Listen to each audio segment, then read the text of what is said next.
പ്രിയമുള്ളവരെ, ഞാൻ ഹരീഷ് ആർ നമ്പൂതിരിപ്പാട്. ധ്യാന ദിനമായ ഇന്നൊരു കഥ കേൾക്കൂ. ഏകാന്തതയുടെ സൗന്ദര്യം. രാമേട്ടൻ എന്നും തിരക്കോട് തിരക്കാണ്. രാവിലെ കണ്ണു തുറക്കുന്നതിന് മുമ്പ് മനസ്സുണർന്നിരിക്കും.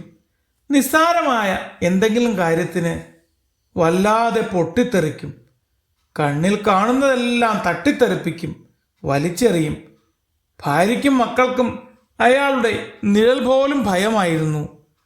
അച്ഛൻ വീട്ടിൽ നിന്ന് ഇറങ്ങിക്കഴിയുമ്പോൾ അവരുടെ ശ്വാസം നേരെ വീഴും.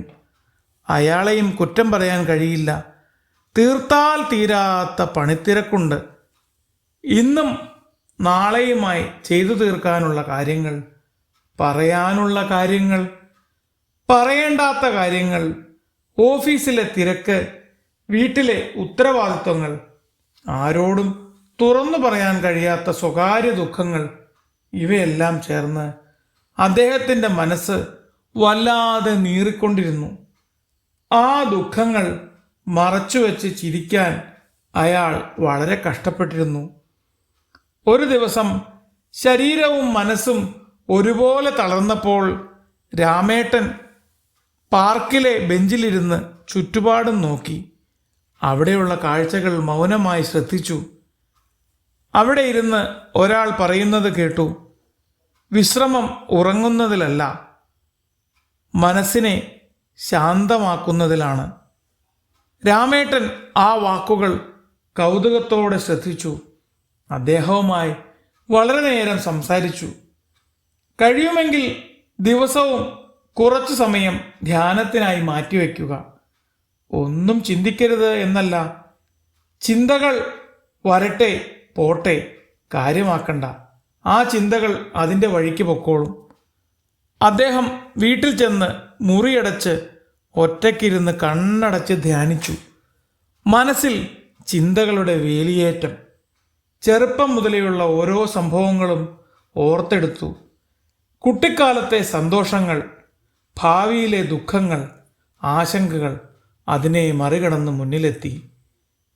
ഏകാന്ത നിശബ്ദ സായാഹ്നങ്ങൾ രാമേട്ടൻ ആസ്വദിച്ചു. ശരീരത്തിൻ്റെ ഭാരം കുറയുന്നത് പോലെ തോന്നി. മനസ്സിൻ്റെ ഭാരവും കുറഞ്ഞു കുറഞ്ഞു വന്നു. തൂവൽ പോലെ കനമില്ലാതെ താൻ പറന്നു നടക്കുന്നതായി രാമേട്ടന് തോന്നി. ഭയവും ആശങ്കകളും അകന്നു. മുന്നോട്ട് സഞ്ചരിക്കാനുള്ള തടസ്സങ്ങൾ നീങ്ങി. ഭയപ്പെടുത്തുന്ന ചിന്തകളും ദേഷ്യവും അദ്ദേഹം ഉപേക്ഷിച്ചു. മറ്റാർക്കും അറിയാത്ത, മറ്റാരോടും പറയാൻ കഴിയാത്ത ഒരാനന്ദം അനുഭവിച്ചു. പങ്കുവെക്കേണ്ടതില്ലാത്ത ആനന്ദം. ശാന്തമായ നിശബ്ദത, നിശബ്ദമായ ശാന്തത. അയാൾ തിരിച്ചറിഞ്ഞു.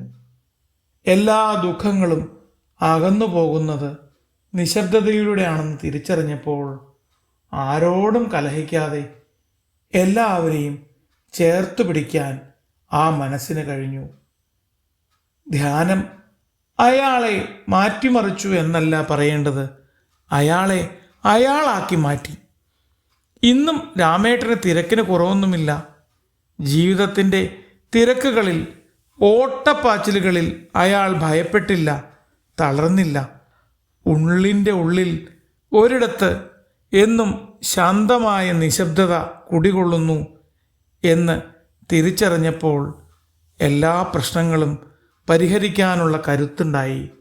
അയാൾ ശാന്തമായി സന്തോഷത്തോടെ ജീവിച്ചു.